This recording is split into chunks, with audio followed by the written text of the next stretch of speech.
Somewhere on a warm beach on the Florida coastline, a nest buried 2 months ago is about to open. No one is watching. No one is protecting it. The eggs have been alone in the dark the entire time.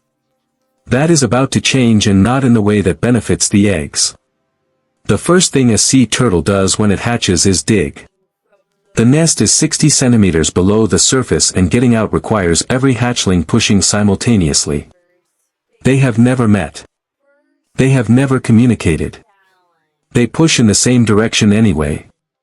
The hatchlings orient toward the brightest horizon. On a natural beach, this is the ocean reflecting starlight. On a developed beach with hotels and parking lot lights, it is sometimes the road. The ones that go the wrong direction do not make it to the water. The ones that go the right direction face everything else. The ghost crab moves at 3 meters per second. The hatchling moves at approximately 1. The math is not in the hatchling's favor, and the ghost crab does not need to chase. It simply intercepts. This is a crab that has been hunting on beaches for millions of years, and it is very good at it. Separation is the outcome the predator is engineered to create. The ghost crab does not chase the group. It charges through the group. The ones that scatter in random directions are suddenly alone in the dark on a beach that has more predators per square meter than they have any way to understand. The frigate bird hunts by watching the entire beach from above. It does not need to be at ground level. It has altitude and patience, and it specifically monitors the stretch of beach between the nest and the waterline, because that stretch is where the food is every hatching season. The water is the boundary the birds cannot cross effectively. The frigate bird is built for aerial hunting and does not dive. The moment a hatchling reaches the waterline, the aerial threat ends. The underwater threat begins immediately after. The transition from sand to water is the moment the hatchling's body makes its first correct decision automatically. The flippers shift from digging to swimming without instruction. Everything in the design works. The design was not created to guarantee survival. It was created to maximize the chance of some surviving. The first 100 meters from the beach are called the gauntlet by researchers who study sea turtle survival.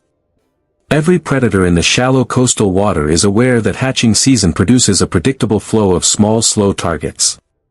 The snapper does not wait for the hatchling to come to it. It positions in the path. The hatchling does not know why it turned left. The escape response is pre-programmed. When pressure from a threat is detected, the body turns away before the brain processes what the threat is. This is not thought. This is 200 million years of refinement in a creature the size of a silver dollar. The architecture of the threat changes as the hatchling moves deeper. The beach had ghost crabs and frigate birds. The shallows have snappers. The mid-depth has barracuda. Each depth zone has a different predator that has been occupying that niche for generations. The hatchling moves through all of them in sequence. The barracuda does not distinguish between the hatchlings as individual targets. It moves through the group, and the group's survival depends on the statistical reality that a single strike cannot catch everything simultaneously. This is not strategy. This is probability. There is a zone approximately 2 meters below the surface and 1 meter above the seafloor where nothing is attacking from either direction simultaneously. Experienced adult turtles use this zone instinctively. The hatchlings find it by accident and stay there because moving in either direction produces immediate consequences. The sargassum is not a coincidence. Hatchlings navigate toward floating seaweed mats in the open ocean because the mats provide both food and concealment simultaneously. This navigation happens without anyone teaching it.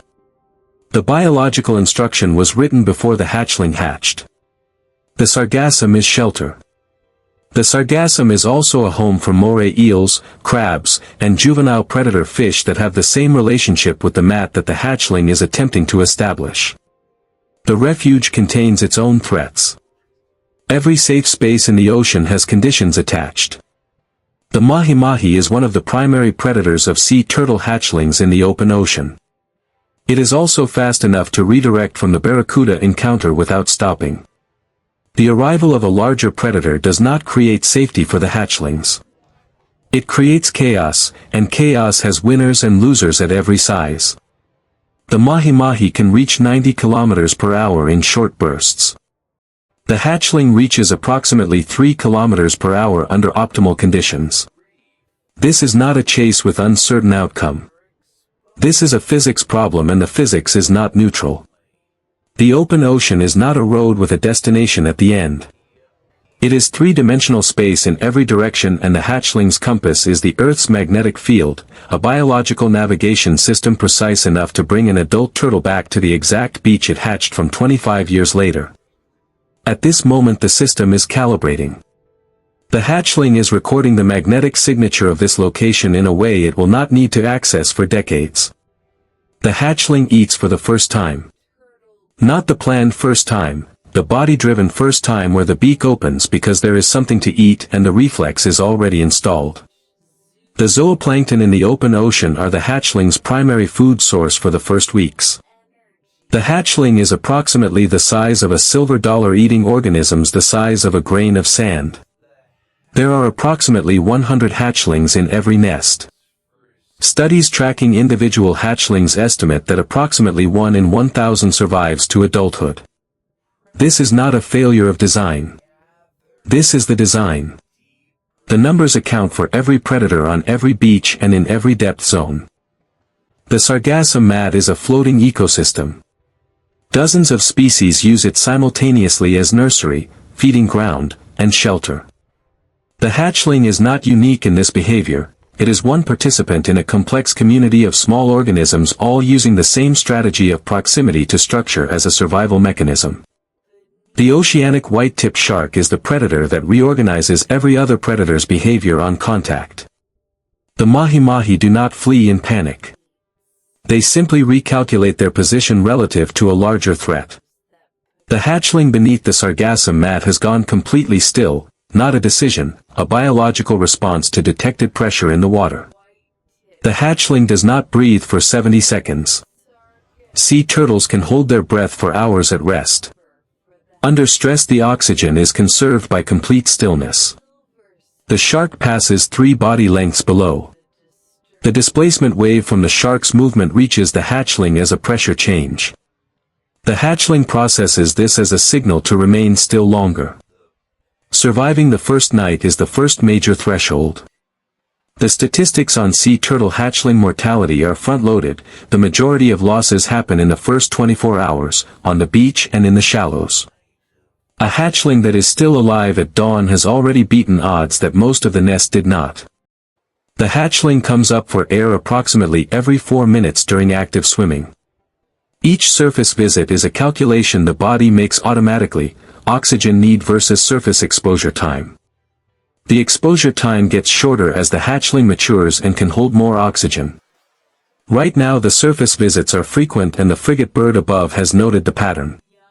The hatchling eats jellyfish from the moment it encounters them. Jellyfish are a primary food source for sea turtles throughout their lives. This is relevant because plastic bags floating in the ocean look exactly like jellyfish from below. The hatchling cannot tell the difference. The adult cannot tell the difference. This has become one of the primary causes of adult turtle mortality in the 21st century. The sargassum community sustains the hatchling through the first critical weeks. The mat is not permanent, ocean currents move it, storms break it apart, predators disturb it. When the mat disperses the hatchling must find another. The open ocean between mats is the most exposed and dangerous position a small sea turtle can occupy. A storm does not distinguish between the hatchling and the mat.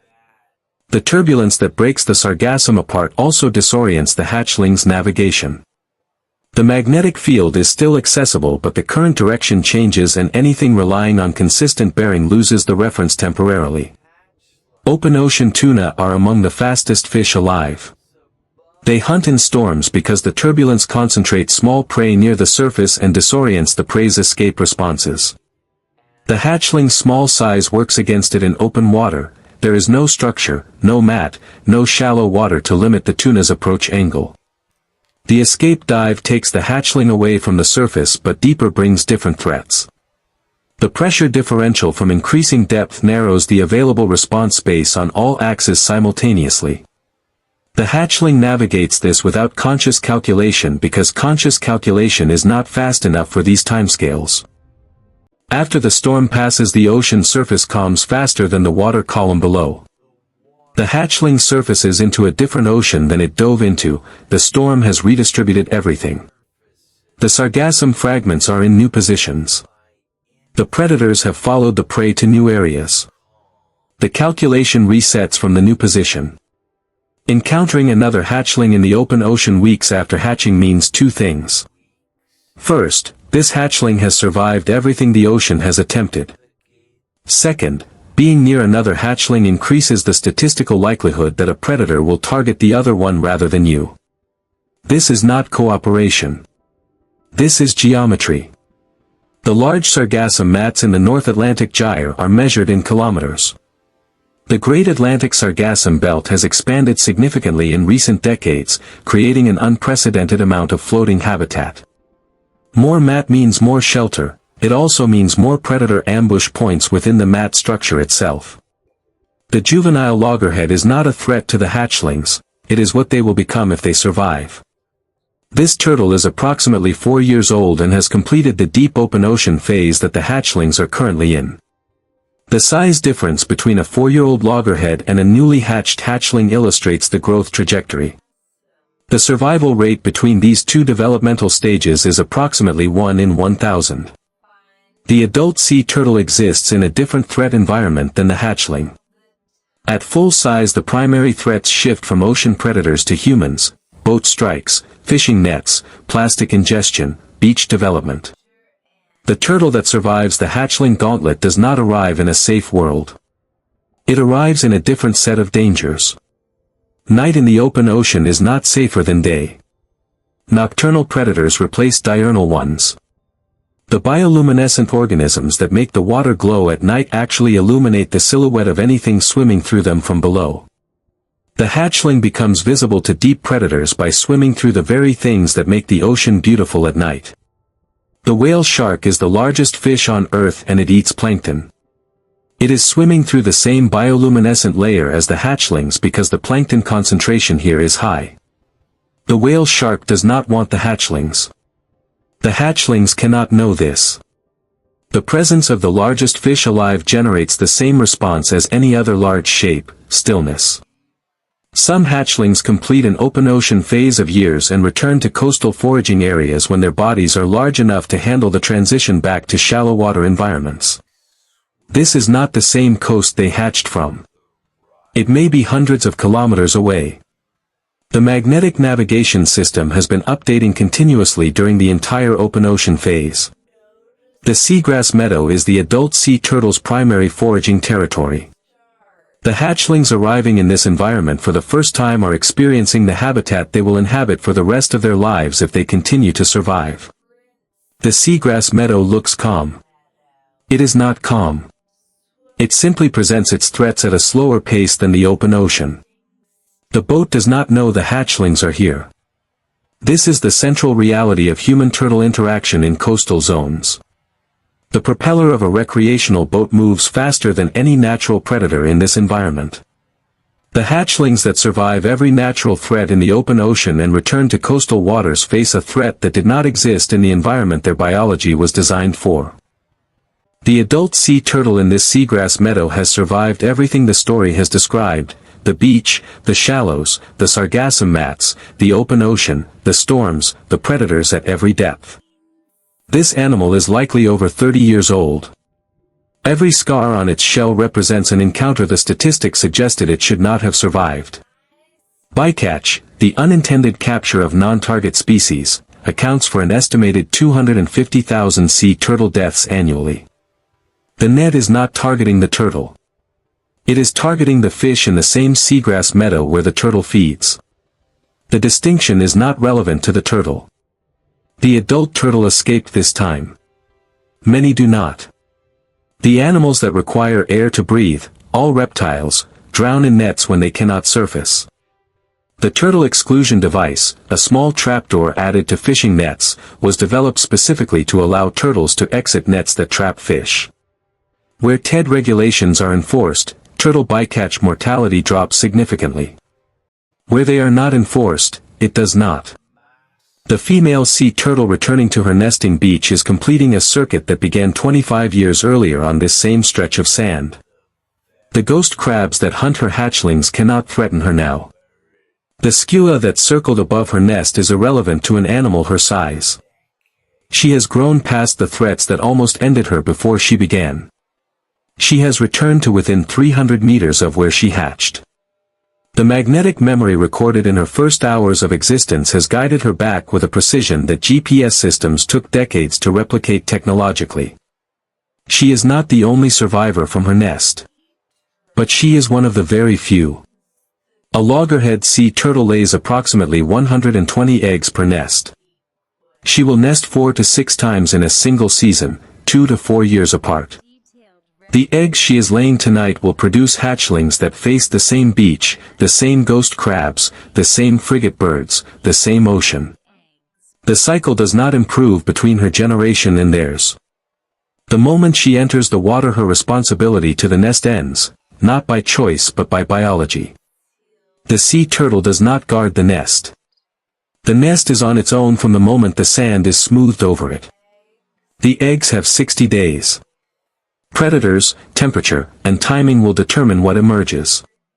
The nest is cracking from inside.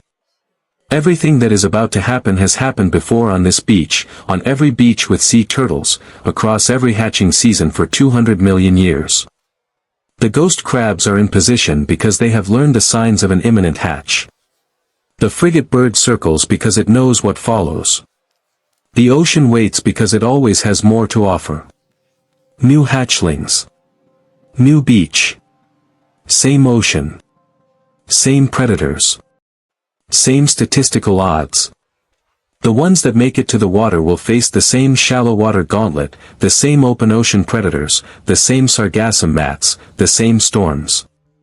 And somewhere in the deep water offshore, the adult turtle that hatched from a nest on this beach 25 years ago is already headed back toward feeding grounds. She made it. The question for these 6 is whether any of them will too. 1 nest. 120 eggs.